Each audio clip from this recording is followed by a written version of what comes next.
Number 2, he came from a rich family. இரண்டாவது அவர் ஒரு பெரிய பணக்கார குடும்பத்துல இருந்து வந்தார். දෙවන ඔහු ඉතා ධනවත් වූ පවුලකින් පැමිණා වූ කෙනෙක්. சே பாஸ்டர் சுரேஷ் நீங்க ஒழுங்கா பைபிள் வாசிக்கிறது இல்ல. පාස්ටර් සුරේෂ් ඔයා හරියට බයිබලේ කියවලා. No. Suresh, you don't read the Bible properly. Jesse had sheep. That was his business. David was a shepherd boy. And the three older sons of Jesse were soldiers in King Saul's army. Suresh, ஈசாயினுடைய வருமானம் மந்தை. අපා සුරේෂ් මේ යෙස්සේගේ ආදායම ඇවිල්ලා මේ බැටළුවෝ. ஈசாயினுடைய மூத்த 3 மகன்மாரும் சவுல் ராஜாவின் இராணுவத்தின் சிப்பாய்கள். මේ යෙස්සේගේ පළවෙනි පුතු තුන්දෙනාම සාවුල්ගේ සාවුල් රජතුමාගේ මේ යුද හමුදාවේ නිකන් සෙබළු. தாவீது மந்தை மேய்த்தவன். දාවිදුත් මේ බැටළුව බලා ගන්න කෙනෙක්. உங்ககிட்ட ஒரு கேள்வி கேட்கவா? ඔබෙන් එක ප්‍රශ්නයක් අහන්නද? Can I ask you a question? Abraham பெரிய செல்வந்தர் என்று பைபிள் சொல்லுகிறது அல்லவா? ආබ්‍රහම් එලා ඉතාමත් ධනවත් වූ පුද්ගලෙක් කියලා කියනවා නේද බයිබලේ? விமான கம்பெனி நடத்தினாரா இல்லாட்டி கிரெடிட் கார்டு கம்பெனி நடத்தினாரா இல்லாட்டி பிரைவேட் பேங்க் ஓனரா? Abraham and sons banking corporation limited. එයා ගුවන් යානා සමාගමක් පැවැත්වුවාද? එහෙම නැත්නම් ක්‍රෙඩිට් කාඩ් සමාගමක් පැවැත්වුවාද? එහෙම නැත්නම් මොනවා හරි විශාල වෙන ව්‍යාපාරයක් කරන් හිටියාද? Now Abraham was a very wealthy man, says the Bible. Now my question to you is, did he own an airline company like our Sir Richard Branson, like Virgin? I mean, did he have Abraham and Sons Realtors or Abraham and Sons Banking Corporation? He was extremely wealthy by having sheep. மந்தைகளை வைத்து தான் அவர் ஐஸ்வர்யவானானார். බැටළුවන් තියාගෙන තමා ඔහු ධනවත් වූ පුද්ගලෙක් වුණේ. யாக்கோபு ஐஸ்வர்யவானானது மந்தைகள். යාකෝබ් ධනවත් වූ පුද්ගලයා ඒ බැටළුව තියාගෙන. You know, Jacob was a rich man because of sheep. Hey, look. Shepherds in the biblical days, people who had sheep, they were the wealthy people. அந்த காலத்திலே, வேத காலத்திலே மந்தைகளை ஆடு மாடுகளை உடையவன் தான் ஐஸ்வர்யவான். බයිබල් කාලේ ඒ එල්ලු බැටළුව තියාගෙන හිටව පුද්ගලයෝ තමයි තාමත් ධනවත් වූ පුද්ගලයෝ. சரி, இவங்களுக்கு ஆடு மாடு இருந்திருக்கும், காணி நிலம் இருந்திருக்காது. හරි, ඉතින් මේගොල්ලොන්ට එළු බැටළුව හිටියට ඉඩම් තියෙන්න නැතුව ඇතිනේ. Yeah, we know that they had a lot of sheep, but what about land? They may not have had land. Hey, read Ruth chapter 2 and verse 1. நீங்கள் வாசிங்கள் ரூத் 2வது அதிகாரம் 1வது வசனம். ඔබ පෙරලා ගන්න රූත් 2වෙනි පරිච්ඡේදයේ 1වෙනි පදයට. நகோமிக்கு அவளுடைய புருஷனாகிய எலிமெலேக்கின் உறவின் முறையில் போவாஸ் என்னும் பேருள்ள மிகுந்த ஆஸ்திக்காரனாகிய இனத்தான் ஒருவன் இருந்தான். You read. And Naomi had a kinsman of her husband's, a mighty man of wealth, of the family of Elimelech. Read it again. And Naomi, listen. And Naomi had a kinsman of her husband's, a mighty man of wealth. Mighty man of wealth. Philippi neck. And what's his name? Of the family of Elimelech. And his name was Boaz. නයෝමිගේ පුරුෂයා වන එලිමෙලෙක්ගේ පෙළපතට අයිති වූ මහත් වස්තුකාරයෙකු බෝස් நாயக் ඇට සිටියේය. இந்த இடத்துல ஆஸ்திக்காரன் என்று இருக்கிறதா அல்லது மிகுந்த ஆஸ்திக்காரன் என்று இருக்கிறதா? මෙතන වස්තුකාරයෙක් කියලා තියෙනවද? එහෙම නැත්නම් මහත් වූ වස්තුකාරයෙක් කියලා තියෙනවද? Does it say a wealthy man or a mighty wealthy man? What does it say? Mighty wealthy man. Then how rich was he? Stinking rich. அப்போ அவர் எவ்வளவு பணக்காரர்? එහෙනම් එයා කොච්චර සල්ලිකාරයෙක්ද? பயங்கர பணக்காரர். කියන්නේ මහත් වූ සල්ලිකාරයෙක්. පිස්සු හැදෙන පෝසතෙක්. නිකන් SMS බොරක් නෙවෙයි. விளங்குதா உங்களுக்கு? போவாஸ். அது போக ரூத் 4வது அதிகாரம் 9வது வசனத்தை பாருங்க. ඒ වගේම රූත් 4වෙනි පරිච්ඡේදයේ 9වෙනි පදය බලන්න. இப்போ இவர் ரூத்தை கல்யாணம் கட்ட போறார். Now in Ruth chapter 4 and verse 9, now he's going to get married to Ruth. දැන් බෝවාස් රූත්ව විවාහ කරගන්න යනවා. එතන කියනවා அப்பொழுது போவாஸ் மூப்பரையும் சகல ஜனங்களையும் நோக்கி, எலிமெலேக்குக்கு இருந்த எல்லாவற்றையும் கிலியோனுக்கும் மக்லோனுக்கும் இருந்த எல்லாவற்றையும் நகோமியின் கையிலே வாங்கி கொண்டேன் என்பதற்கு இன்றைய தினம் நீங்கள் சாட்சி. බෝවස් වැඩිමහල්ලන්ටත් මුළු සෙනගටත් කතා කොට එලි මෙලෙක්ට තිබුණු සියල්ලත් කිලියොන්ට සහ මාලොන්ට තිබුණු සියල්ලත් මා විසින් නයෝමි අතින් මිලදී ගත් බවට නුඹලා අද සාක්ෂිකාරයෝය. And Boaz said unto the elders and unto all the people, Ye are witnesses this day that I have bought all that was Elimelech's and all that was Kilion's and Mahlon's of the hand of Naomi. அவருடைய இங்கிலீஷ்ல all that was என்ன இங்கிலீஷ்ல all that was ඔයාගේ සිංහලෙන් ඔක්කොම සියලු එලිමෙලෙක්ගේ ඔක්කොම මාග්ලෝන්ගේ ඔක්කොම අරු කවුද ඉங்கே තාත්තා එලිමෙලෙක් උගේ ඔක්කොම එලිමෙලෙක්නோட எல்லாவற்றையும் மாக்லோனின் எல்லாவற்றையும் கிலியோனின் எல்லாவற்றையும் හරිද සිංහලයාගේ all දෙමළගේ all ඉංග්‍රීසි කාරයාගේ all ඇමරිකන් කාරයාගේ all ගත්තා දගනි මල පනිනවා ඔය මේ මෙච්චර සල්ලිකාරයින්ට දුප්පත් කියලා කියනකොට අපේ රටේනේ ඕවා වෙන්නේ ඔයි මිලියන් බිලියන් ගණන් තියාගෙන ඉන්න සමහර උන් දුප්පත් වගේ රංගපාන රට අපි நம்ம நாட்டில் தான் இது நடக்கும் மில்லியன கணக்கு வச்சுக்கிட்ட ஏழை மாதிரி நடிப்பாங்க அரசியல்வாதிகள் some politicians in our country it is in our country that some billionaire politicians pretend to be poor. We are talking about a stinking billionaire Boaz who became even richer by acquiring lands of Elimelech, Machlon and Kilion. ஏற்கனவே பயங்கர மிகுந்த ஆஸ்திக்காரனாக இருந்த Boaz Elimelech Mahlon Chilion என்பவர்களுடைய எல்லாவற்றையும் வேற வாங்கி இன்னும் பெரிய பணக்காரனாகிறார். නිකම්ම සල්ලිකාරයෙක් වුණා වූ මේ බෝවාස් එලිමෙලෙක් මග්ලෝන් කිලියොන් මගලොන් කිලියොන්ගේ වස්තුව මේ මිලදී ගත්තා. බයිබලෙ ටිකක් කියවන්න පටන් ගමු. නැත්නම් අපිට දන්නේ නැහැ මේ සුපතිපාලයි පෙරේරායිද කියලා. මග්ලෝන් කිලියොන් දන්නේ නැද්ද බං? බෝවාස් පැටලුණා කියලා හිතුවා. බෝවාස් පැටලුණා කියලා හිතුවා. බෝවාස් පැටලුණා කියලා හිතුවා. පැටලුන්නේ அந்த போவாஸுக்கு ஒரே மகன் ஓபேத். ඒ බෝවාස්ගේ එකම දරුවා ඔබෙද්. That Boaz had an only son, Obed. So all that wealth comes to Obed. And the எல்லா சொத்தும் ஓபேதுக்கு வருது. ඒ හැම වස්තුවක්ම ඔබෙට ලැබෙන්නේ. அந்த ஓபேத்துக்கு ஒரே மகன் ஈசாய். ඒ ඔබෙට ඉන්නව එකම දරුවා යැසේ. So that Obed has an only son, Jesse, and that Jesse is for you poor. அந்த ஈசாய் உங்களுக்கு ஏழை. ඒ එස්සේ ඔබට දුප්පතේ. என்னடி எங்கேயோ இடிக்குது இல்ல. අද මේ කොහේ හරි එනගෙන තියනවා නේද? Isn't something wrong in the way we conceive things? We are talking about a billionaire in the form of Jesse. ஈசாய் என்பது ஒரு புழுத்த கோடீஸ்வரனப்பா. ජෙස්සේ කියන්නේ පරම්පරා සල්ලිකාරයෙක්. அவருடைய மகன் தாவீது. அப்ப அவர் மாத்திரம் ஏழையா? එතකොට ඔහුගේ පුත්‍රයා වන්නා වූ දාවිත් විතරක් දුප්පතෙක්ද? Now Jesse's son David, is he poor? You will say, yeah. Why? Because he was shunned. He was looking after his father's sheep. ஏன்னா அவர் மாத்திரம் அங்க பள்ளத்தாக்குல இருக்கிறாரு. ඒ කියනවා ඔහු විතරක්ේ මිටියාවතේ ජීවත් වෙනවා. அவர் பாட்டுக்கு ஆடு வளர்க்குறாரு. එයා එයාගේ පාඩුවේ බැටළුව බලා ගන්නවා. கொஞ்சம் இருங்க. இப்போ ஈசாய் இவ்வளவு புழுத்த பணக்காரரா இருந்தால் அவருக்கு எவ்வளவு ஆடு இருந்திருக்கும்? දැන් යෙස්සේ මෙච්චර සල්ලිකාරයෙක් නම් කොච්චර බැටළුව එයාට ඉන්න ඇද්ද? Now if Jesse, now that we know Jesse was a hyper rich man, how many sheep he may have had? Thousands. ஆயிரக்கணக்கு. ஓகேயா? දහස් ගණන්.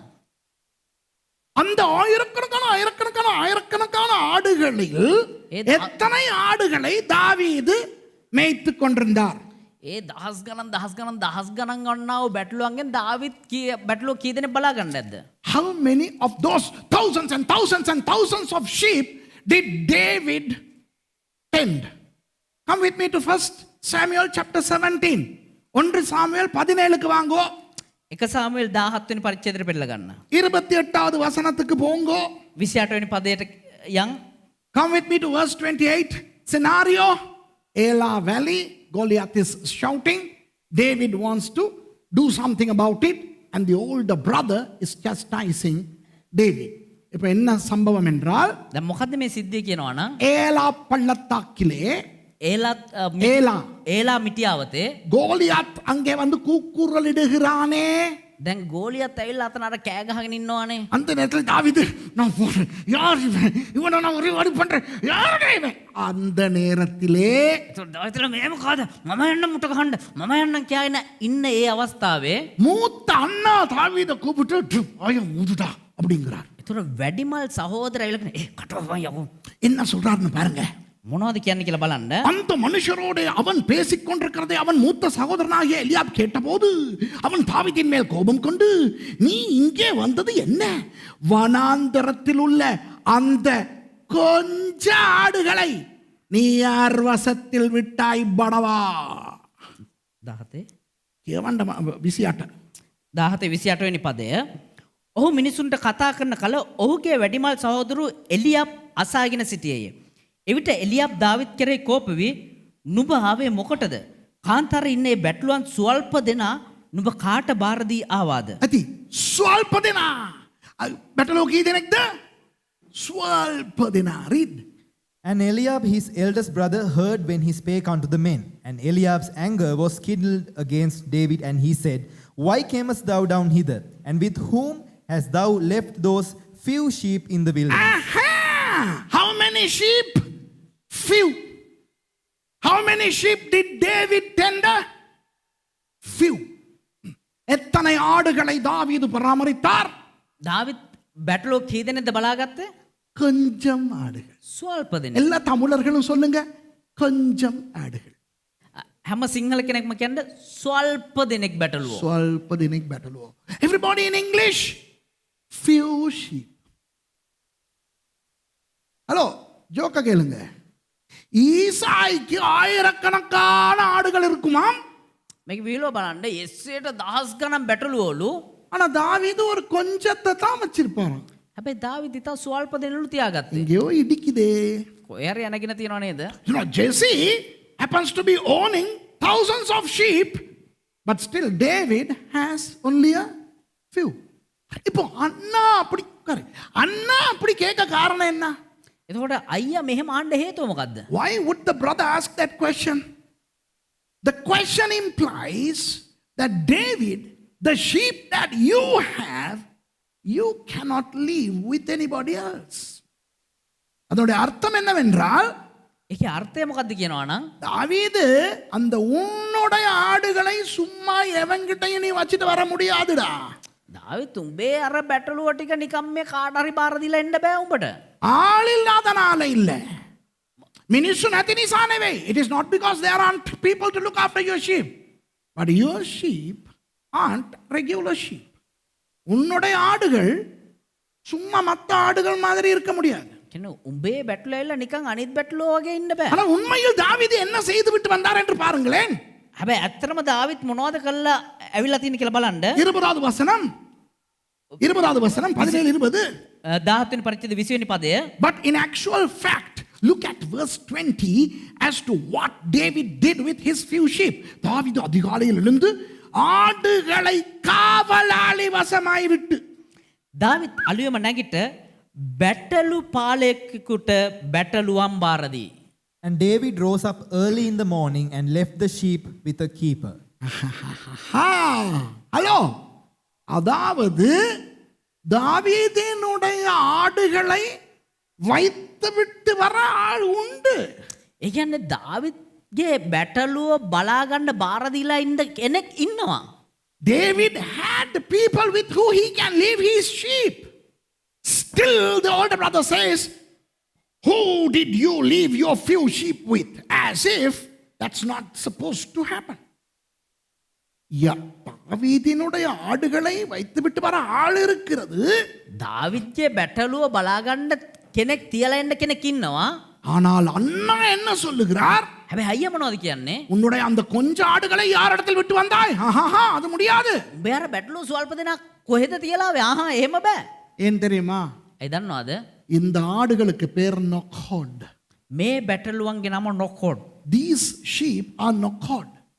அந்த நொக்கோட் ஆடுகளை ஏதோமின் ராஜா வளர்த்தார்.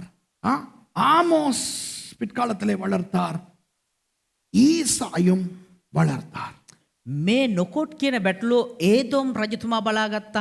ආමොස් පසු කාලෝ බලාගත් මේ තියාගෙන හිටියා. ඒ වගේ විශේෂ වූ බැටළු జాතියක්. So this Nokot type sheep were reared by the king of Edom, and then later on prophet Amos from Tekoa, not too far from Bethlehem, and Jesse. So these were very expensive toy breed sheep that only royalty bred. இந்த விசேஷ ரகமான இந்த நொக்கோட் ஆடுகள் මේ විශේෂ වර්ගයේ වූ මේ නොකොඩ් බැටළුවෝ பயங்கரமான விலை அதிகமான ஆடுகள். තාමත් වූ මිල අධික මිලක්. அவற்றை ராஜரீக வம்சத்தினர் மாத்திரம்தான் வளர்ப்பார்கள். රාජකීය පරම්පරාවේ අය විතරයි ඒ බැටළුව බලාගන්නේ. இந்த பின்னணி தெரியாமல் சும்மா சொரித்தனமாய் நம்பக்கூடாது. මේ පසුබිම දන්නේ නැතුව නිකන් මේ හොරි කනවා වගේ නිකන් කතා කියන්න එපා. Now you should not take things for granted without going deep into analyzing stuff. இப்போ உங்களுக்கு ஒரு அடுத்த கேள்வி வருது. දැන් ඊළඟට ඔබට තවත් ප්‍රශ්නයක් එයි. Then you have a problem. Well, why then would the first 3 sons of Jesse serve in the army as soldiers? Isn't it because they needed more money? They needed some extra income? அப்போ ஏன் சுரேஷ் இந்த ஈசாயினுடைய முதல் 3 குமாரர்களும் சவுலின் இராணுவத்திலே sport சேவகர்களாக வேலை செய்தார்கள்? ஒரு அதிக வருமானத்தை ஈட்டுவதற்கு இல்லையா? එහෙනම් ඇයි සුරේෂ් මේ එහෙනම් මේ යෙස්සගේ අර වැඩිමහල් මේ දරුවෝ තුන් දෙනා අර මේ රජතුමාගේ යුද හමුදාවේ මේ සේවය කරේ මොන හරි අමතර ආදායමක් ලබන්නද? 1 சாமுவேல் 17:13 சொல்லுகிறது. 1 සාමුවෙල් 13 වෙනි පරිච්ඡේදයේ 17 නෑ වෙනි 17 13 වෙනි පදේ කියනවා. read 1 Samuel 17:13. ஈசாயினுடைய 3 மூத்த குமாரர் சவுலோடே கூட யுத்தத்துக்கு போயிருந்தார்கள். யுத்தத்துக்கு போயிருந்த அவனுடைய 3 குமாரரில் மூத்தவனுக்கு எலியாப் என்றும் 2ஆம் குமாரனுக்கு அபினதாப் என்றும் 3ஆம் குமாரருக்கு ஷம்மா என்றும் பேர். යෙස්සේගේ වැඩිමහල් 17 13 වෙනි පදය. යෙස්සේගේ වැඩිමහල් පුත්‍රයන් 3 දෙනා සාවුල් අනුව යුද්ධයට ගියෝය. යුද්ධයට ගිය ඔහුගේ පුත්‍රයන් 3 දෙනාගේ නාම මෙසේය. කුළුඳුලා එලියාබ්ය, දෙවනියා අබිනාදාබ්ය, තුන්වෙනියා ෂම්මාය. And the 3 eldest sons of Jesse went and followed Saul to the battle. And the names of his 3 sons that went to the battle were Eliab the firstborn, and next unto him Abinadab, and the third Shammah. Hello, இந்த இடத்துல சொல்லப்படுகிறதா அந்த 3 பேரும் இராணுவத்தில் போர் சேவகர்கள் என்று? මෙතන කියනවාද ඒ 3 දෙනා මේ යුද හමුදාවේ செபலு කියලා? සෙබළු කියලා? Does this verse imply or show or say that these 3 blokes were soldiers in the army? No. என்ன சொல்லுது? මෙතන එහෙම කියන්නේ මොනවද කියන්නේ? ஈசாயினுடைய 3 மூத்த குமாரர் சவுலோடே கூட யுத்தத்துக்கு போயிருந்தார்கள். යෙස්සේගේ වැඩිමහල් පුත්‍රයෝ 3 දෙනා සාවුල් අනුව යුද්ධයට ගියෝය. And the 3 eldest sons of Jesse went and followed Saul to the battle. அதாவது ஒரு யுத்தம் நடக்கிறது பெலிஸ்தியர்களோடு. ඒ කියන්නේ පිලිස්තිවරුත් එක්ක එක යුද්ධයක් පවතිනවා. There is a battle between Israel and Philistines. அதற்கு ராணுவம் போய் இருக்கிறது. ඒකට යුද හමුදාව ගිහිල්ලා ඉන්නවා. The army of Saul is already there. ஆனால் இஸ்ரவேலின் வீரர்கள் சிலர், ராணுவத்தில் இல்லாத வீரர்கள் சிலர் தாங்களாக விரும்பி சவுலுக்கு உதவியாக அவர்கள் யுத்தத்துக்கு போகிறார்கள். ஏனென்றால் அவர்கள் வீரர்கள். හැබැයි යුද හමුදාවට සම්බන්ධ නැති මේ ඊශ්‍රායලයේ සමහර යුද වීරයෝ එහෙම නැත්නම් ඒ වීරයෝ කැමැත්තෙන් සාවුල් එක්ක යුද්ධයට එකතු වෙනවා. Some brave people from the populace join in the war because they are already warriors. They can fight. So they offer their voluntary service to the king. No, I'm not in the army. I don't need you to pay me. I come with my money and my weapons to fight for my nation. Patriotism. Woo! யார் எனக்கு ராணுவத்தில் சேர தேவையில்லை. මට යුද හමුදාවට බැඳෙන්න අවශ්‍ය නැහැ. ராணுவம் எனக்கு சம்பளம் கொடுக்க தேவையில்லை. යුද හමුදාව කියන පඩිය මට ගෙවන්න අවශ්‍යත් නැහැ. நான் வந்து என் தேசத்துக்காக நான் யுத்தம் செய்கிறேன். මම ඇවිල්ලා මගේ රට වෙනුවෙන් මම යුද්ධ කරන්නම්. என் ஆயுதங்களை நான் கொண்டு வருகிறேன். මගේ ආයුධ මම අරන් එන්නම්. அதனால் தான் அடுத்த வசனமும் இப்படி சொல்லுகிறது. ඒ නිසා තමයි ඊළඟ පදය මෙහෙම කියන්නේ. That is why the next verse says this. Verse 14, I think. நான் 14 வசனம். தாவீது எல்லாருக்கும் இளையவன். மூத்தவர்களாகிய அந்த 3 பேரும் சவுலோடே கூட போயிருந்தார்கள். 14 වෙනි පදය 17 වෙනි පරිච්ඡේදයේ දාවිද් සියල්ලන්ට බාලයාය වැඩිමහල් 3 දෙනා සාවුල් අනුව ගියෝය. Verse 14 of chapter 17. And David was the youngest, and the 3 eldest followed Saul. Both in verses 13 and 14, it says these 3 boys followed Saul to the battle. இந்த 13ஆம் வசனத்திலும் 14ஆம் வசனத்திலும் சொல்லப்படுகிறது இந்த 3 மூத்த மகன்மாரும் சவுலோடே கூட யுத்தத்துக்கு போனார். මේ 13 වෙනි පදේ 14 වෙනි පදේ කියන්නේ මේ වැඩිමහල් පුත්‍රය 3 දෙනා සාවුල් එක්ක යුද්ධයට එකතු වුණා කියලා. 17ஆம் வசனத்தை பாருங்கள். 17 වෙනි පදේ බලන්න. Look at verse 17. ஈசாய் தன் குமாரனாகிய தாவீதை நோக்கி உன் சகோதரருக்கு இந்த பொருட்களை போய் கொடு.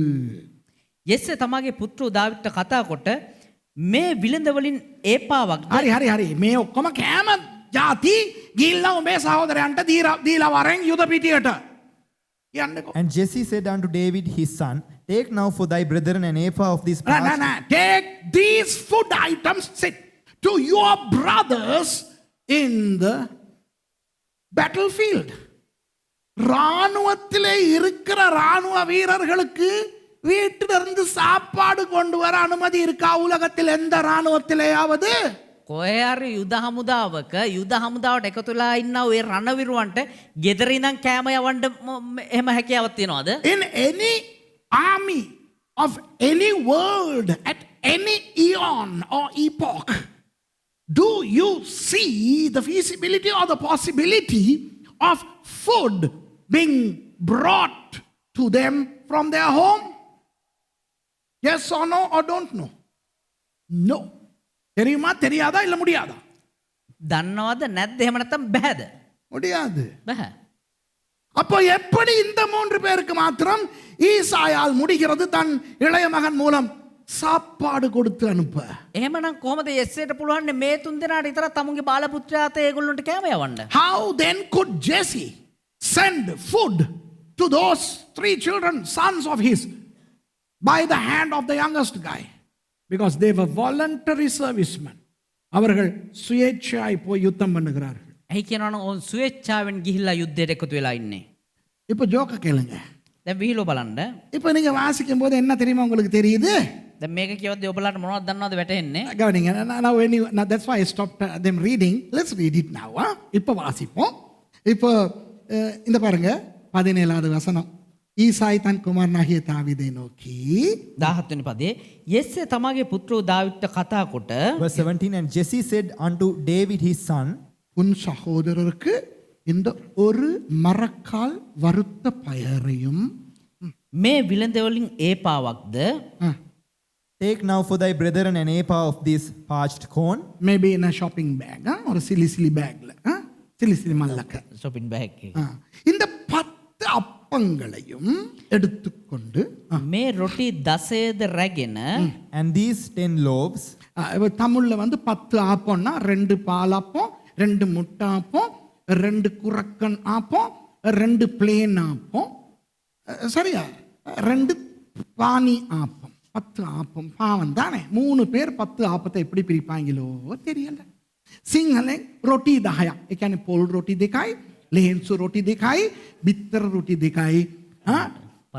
පරාටා රොටි 2යි ඊට පස්සේ මෙහෙ කන්නේ රබර් රොටි ඒ වයින් 2යි දීලා යවනවා පව් ඒ කොල්ලෝ 3 දෙනා ඒ රොටි 10 කොහොම බෙදා ගයිද දන්නේ නැහැ so loaves we don't know what loaves they are talking about anyway I'm somewhat puzzled as to how the 3 guys would share the 10 loaves.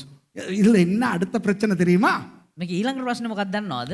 அவ்வளவு ராணுவம் எல்லாம் இருக்கும்போது இந்த 10 ஆப்பங்களையும் மற்றவங்களுக்கு தெரியாம கள்ளத்தனமா போயிட்டு இந்த 3 பேரும் திங்க இல்லாட்டி மற்றவங்க வந்து மச்சான் எனக்கு ஒரு துண்டு தானா கடைசியில் எல்லாம் கொம்யூனியன் எடுக்கிற மாதிரி தான் திங்க வேண்டி வரும். දැන් මෙච්චර පිරිසක් ඉද්දි මේ රොටි 10 අරගෙන අනිත් අයට හොරෙන් තමයි කණ්ඩෙන්නේ නැත්නම් අනිත් අය දැක්කම අනේ මටත් කැල්ලක් දියන් කිව්වොත් එහෙම අර රාත්‍රී භෝජනේ රොටි කැල්ලක් දෙනවා වගේ තමයි එක එක්කෙනාට බෙදා ගන්න වෙන්නේ. You know these 3 guys would have to take the 10 loaves and sneak in somewhere discreetly to eat. Otherwise their friends, the fellow soldiers would say, hey, can I have a piece? And then, you know, finally it will be like a communion service. You know, small piece. ஆனால் இப்போ இதில் joke என்னன்னா මොකද්ද විහිළුව කියනවා නම් මේකේ the interesting thing is in verse 22 22வது வசனம் 22 වෙනි පදය அப்பொழுது தாவீது தான் கொண்டு வந்தவைகளை இறக்கி ரஸ்துக்களை காக்கிறவன் வசமாக வைத்துவிட்டு ஓடுகிறார். දාවිත් තමාගෙන දේවල් බඩු පරිස්සම් කරන අතට බාරදී සේනාව ළඟට දිව ගොස් තමාගේ බස්සලා කියලා නැද්ද? බස්සලා කියලා නැද්ද සිංහලෙන්? අතට බාරදී කියලා තියන්නේ. බස්සලා නැහැ. බලමු ඉංග්‍රීසියෙන් හරි බස්සනවද කියලා. And David left his carriage in the hand of the keeper. අම්මට සිරි. Carriage.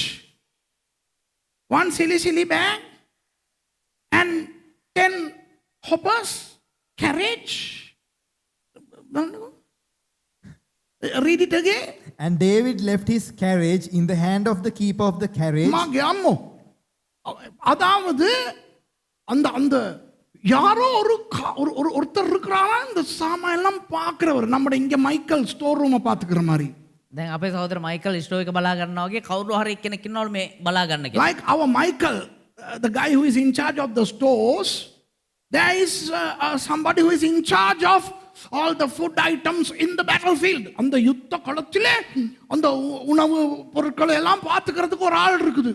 මේ යුද්ධ කාලේ අර කෑම ආරක්ෂා කරන්න මේ එක්කෙනෙක් ඉන්නවලු. அவர்கிட்ட தாவீது போய் இந்த சிலி பேக்கையும் இந்த 10 ஆப்பங்களையும் கொடுத்து நீங்க வச்சுக்கிறீங்க நான் போயிட்டு அண்ணாமாரை பார்த்துட்டு வரேன்னு சொல்லிட்டு போறாராம். யோ දැන් එයා ගාවට දාවිත් ගිහිල්ලා මේ shopping bag එකේ තියෙන පොඩි දේවලු අර රොටි 10 දීලා මේක පොඩ්ඩක් බලා ගන්න මම ගිහලා ඊළාට කතා කරලා එන්නම් කියලා යනවලු. So apparently David is handing over these 2 little shopping bags that he has to this guy who is in charge of all the paraphernalia and then runs into the place. இப்போ நான் உங்களுக்கு சொல்லுகிறேன் என்ன சொல்லுகிறார்கள் அறிஞர்கள் என்ன சொல்லுகிறார்கள் என்றால் අම්ම මේ විශාරදය මොනවද කියන්නේ කියලා කියනවා නම් do you know what the real scholars say that David had at least 6 chariot full of food items for over 1,000 people. என்ன சொல்லுகிறார்கள் தாவீது கிட்டத்தட்ட 1000 பேருக்கு அதிகமானோர் நன்றாய் சாப்பிடக்கூடிய கிட்டத்தட்ட 6 பெரிய வண்டிகளில் இந்த உணவு பதார்த்தங்களை கொண்டு போனார். දාවිත් දල වශයෙන් 1000කටවත් හොඳට කන්න පුළුවන් විදිහේ මොනවා හරි ගැල් 6කින් වගේ ආහාර ප්‍රමාණය රැගෙන ගියා කියලා තමයි කියන්නේ. அந்த 10 பால் கட்டி 10 அப்பம் என்றால் 10 என்றால் போதுமான அளவு என்ற அர்த்தம். අර රොටි 10 කියලා කියන්නේ තමුන්ට ඒ කියන්නේ ඔවුන්ට සෑහෙන ප්‍රමාණයට ඇති තරම් කියන අර්ථය දෙනවා කියලා කියන්නේ. The 10 cheese and the 10 loaves, the expression 10 means the amount that suffices. 10 என்பது நமக்கு தெரிஞ்ச 10 அல்ல. 10 කියන්නේ මේ අපි දන්න 10 නෙවෙයි. 10 means it's not 10 that we know. அந்த 4 பேர் பார்த்தா தூணு துப்பான் அது 4 பேர் இல்லை. අර 4 දෙනෙකුට හැන්ඩ කිව්වනම් කියන්නේ අර 4 දෙනෙකුට හැන්ඩ කියන එක නෙමෙයි. In our language we say, what if 4 people tell you if they see? We are not talking about 4 people. That's a common way of expression. It's a figure of speech. So the 10 here is a figure of speech, meaning that which suffices for at least 1,000 people. 1000 பேருக்காவது போதுமான அளவு என்று அர்த்தம். මෙතන පෙන්නන්නේ දහස් ගණනකටවත් ඇති වෙන තරමට එහෙම නැත්නම් සෑහෙන තරමට කැම කියන එක තමයි පෙන්වන්න කරන්නේ. ஆகவே அன்பானவர்களே பாருங்கள், தாவீது ஒரு பணக்கார பின்னணியிலிருந்து வந்தவர் என்று தெரிகிறது. එනිසා ප්‍රේමාන්තනි බලන්න දාවිත් කියන්නේ තාම ධනවත් වූ පවුලකින් පැමිණෙන කෙනෙක් කියන එක පේනවා. So we know that David therefore comes from a very rich background. If you want to dispute this, then you have to be mega stupid to do so. இதை நீங்கள் தர்க்கம் செய்து விவாதித்து அப்படி அல்ல அவர்கள் ஏழை குடும்பத்திலிருந்து வந்தவர்கள் என்று நீங்கள் வாதாட விரும்பினால் உங்களைப் போல முட்டாள்கள் உலகத்திலே கிடையாது. මෙච්චර දේවල් කිව්වන් පස්සෙත් ඔබ නෑ නෑ දාවිත් කියන්නේ දුප්පත් කෙනෙක් කියලා ඉවලා වාද කරන්න තර්ක කරන්න එනවා නම් ඔබ වගේ මෝඩයෙක් තවත් නැහැ.